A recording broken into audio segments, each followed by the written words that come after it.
back to my channel.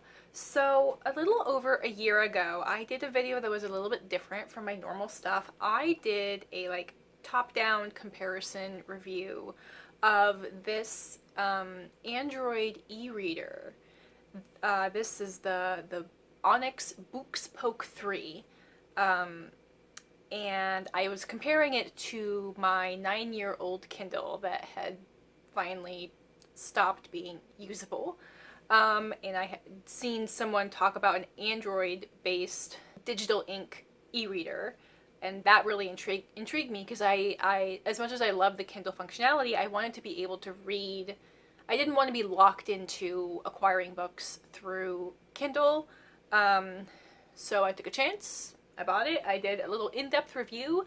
That video to this day remains my most watched video. I get more views per month of that video than I do of all of my other videos combined.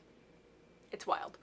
Anyway, it's a little bit late, but as promised, here is my 1-year update of reading this. I think 1 year would have actually been like end of June, beginning of July. It's now the end of August. You know, for me, we're doing pretty good.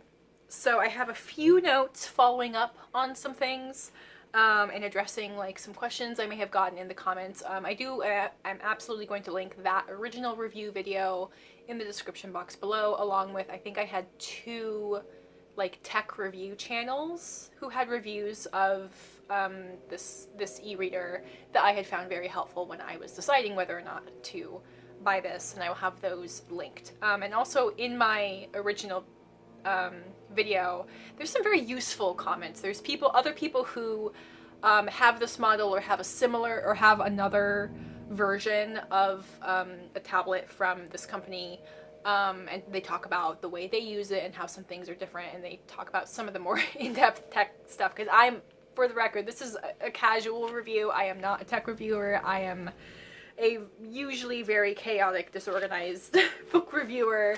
But hopefully this is still a good starting point if you're just curious about having an Android-based e-reader.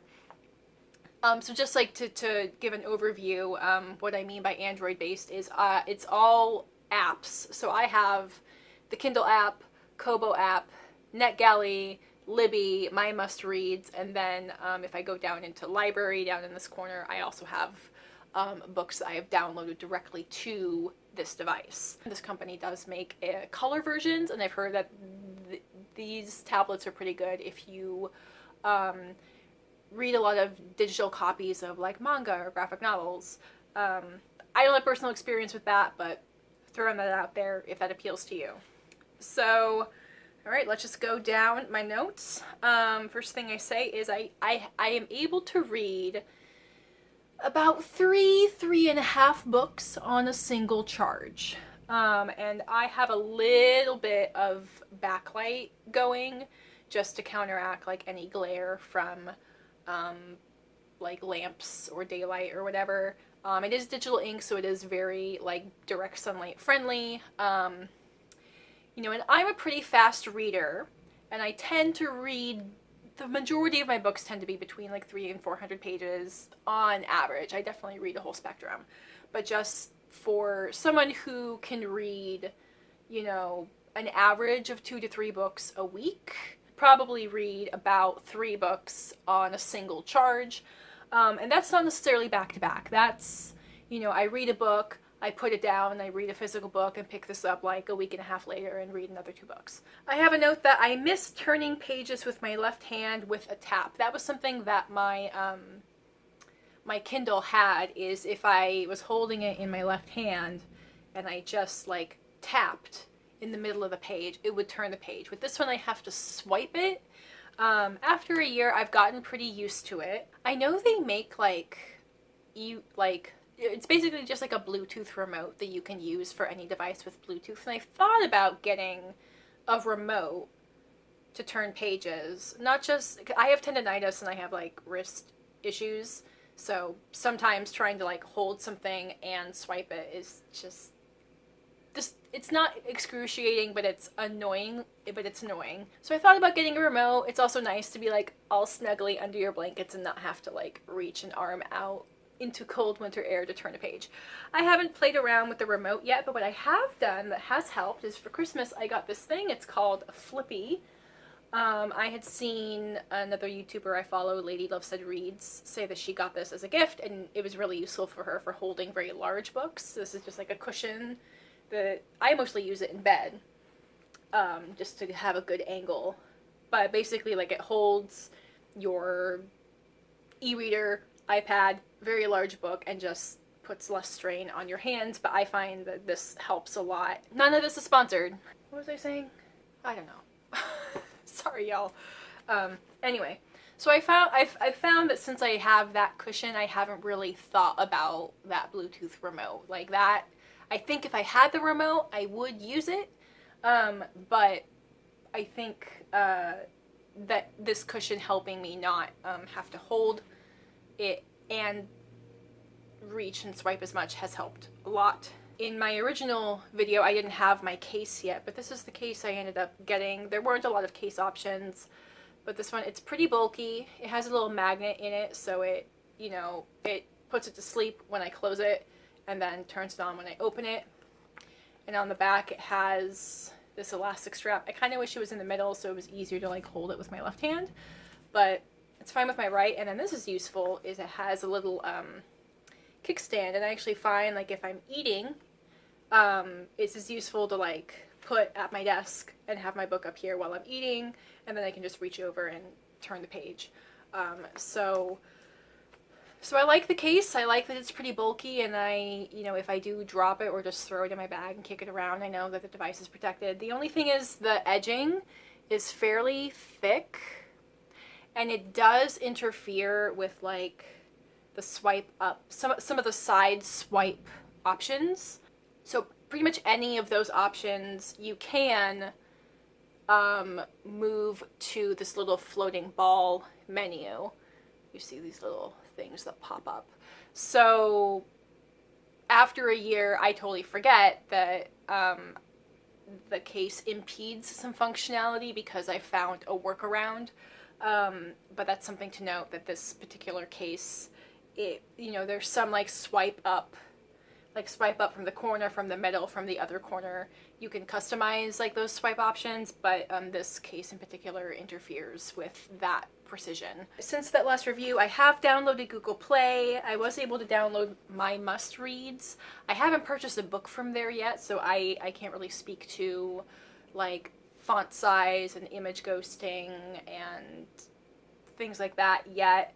If you don't know what My Must Reads is, it's the ebook retail partner of bookshop.org, which is like one of the largest independent booksellers, kind of a competitor to Amazon. And I find that most of the books don't have an ebook option through My Must Reads. But if you are very much an ebook reader and you want options besides Kindle, My Must Reads is another one that's out there. I just haven't had a chance to buy a book and I haven't had a chance. I just haven't gotten around to making an account and buying a book and seeing what that reading experience is like on here. Comparing the reading apps I do use, these days I mostly use Kindle, NetGalley, and the device. I have also read some stuff on Kobo, but I haven't purchase anything from them in a while. So the thing with Kindle is if I touch into Kindle, it does go to the page of the last thing I was reading. The device library will do the same thing. Kobo will always take you to your library. So it's one more step, it's one more touch and one more load to get back into what you were reading. And I think the same with NetGalley. Oops.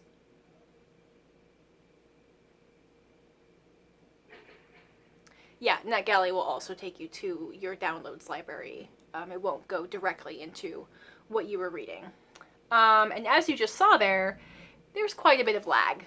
sometimes. And I do feel like the lag has gotten worse in the past year. It's not to the point where it's like unreadable, but it is like noticeable, and it's definitely more than what I was experiencing on my Kindle when my Kindle was functioning perfectly. What else? Let's see, if you're in the Kindle app, if you own the book, you can access it from multiple devices. So like I can be reading a Kindle book I own on this and then also open the Kindle app on my phone and look at it. If you're reading a borrowed library book, you have to tell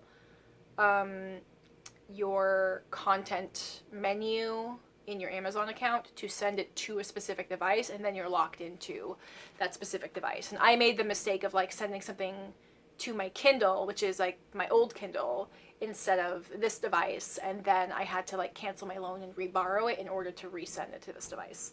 Talking about NetGalley, if you don't know what NetGalley is, it's a platform to get early advance copies for review.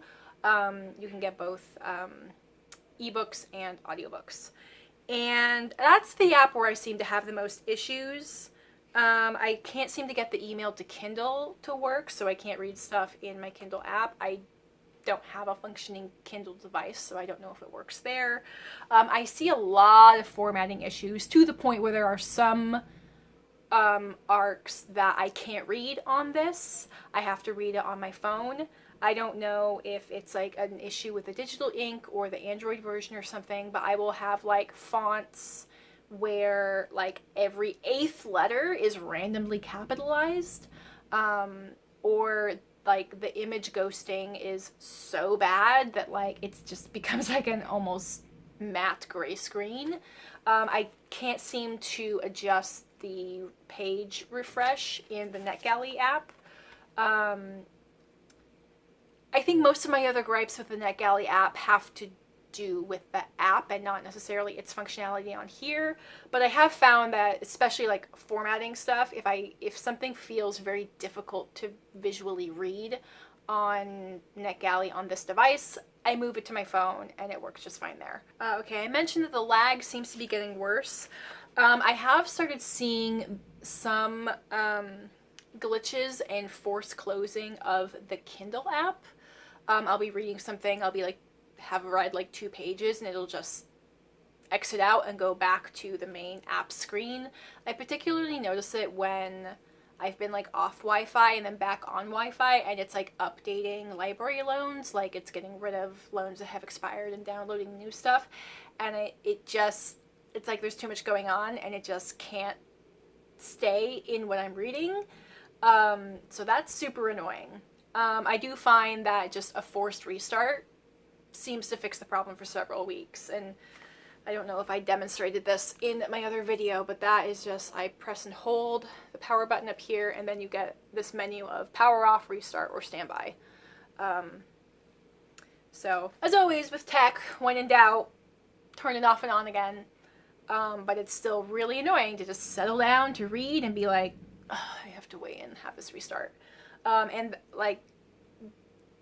And the restart takes a hot minute. I do have to say, this is my, I do like that you can like customize your off screen and your standby screen. I have a series of steampunk zodiac signs. So that brings me joy.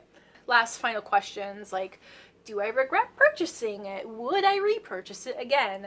I don't regret purchasing it. I think it does enough of what I want, and it works fine.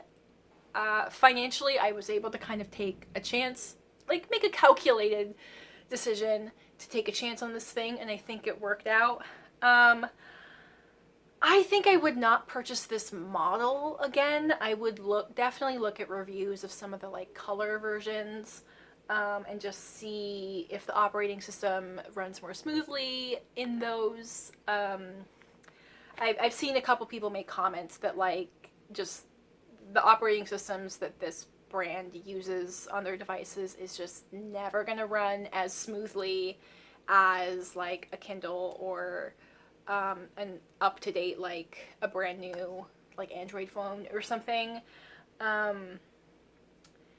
So there's that.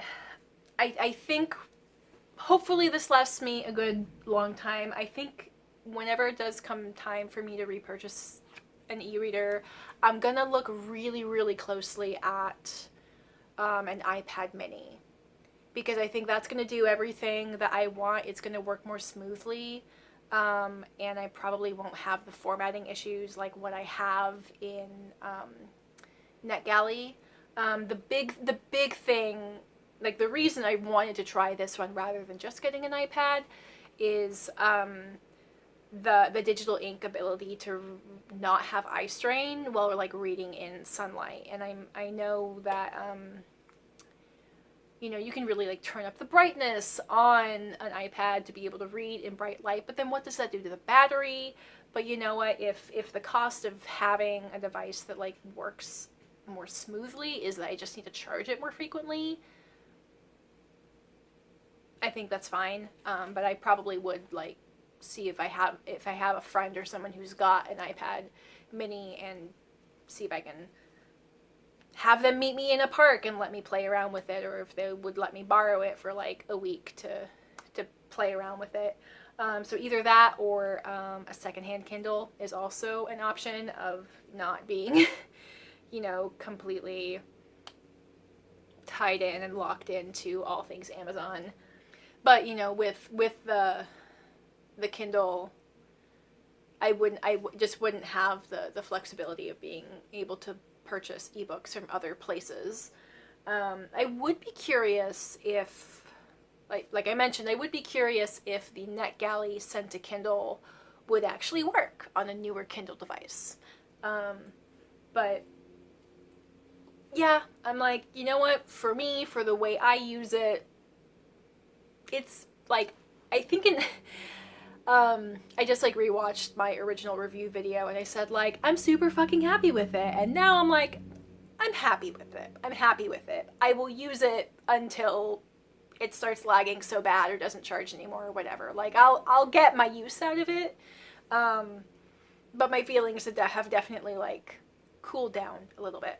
Okay, so there's that. Let me know if you have some more specific questions and I'll see if I can answer them. And again, I will link my original review video and like the other review videos that I had used in purchasing this. You know, I can't promise I will like in-depth answer every single question. You know, if you're gonna ask me to like buy a certain type of document to see if it works on here, like, no, I'm not gonna do a thing that is outside of the way I already use it. But if it's just like poking around and seeing if I can find a specific menu option for this thing, sure, okay. Anyway, I hope that is useful for you. And if you have like other solutions for how you read ebooks and digital content that is not being locked into purchasing a brand new Kindle from Amazon, let me know. Let me know. I hope you have a good rest of your day. I encourage you to go out into the world and be curious, and I will catch you folks in my next video. Bye!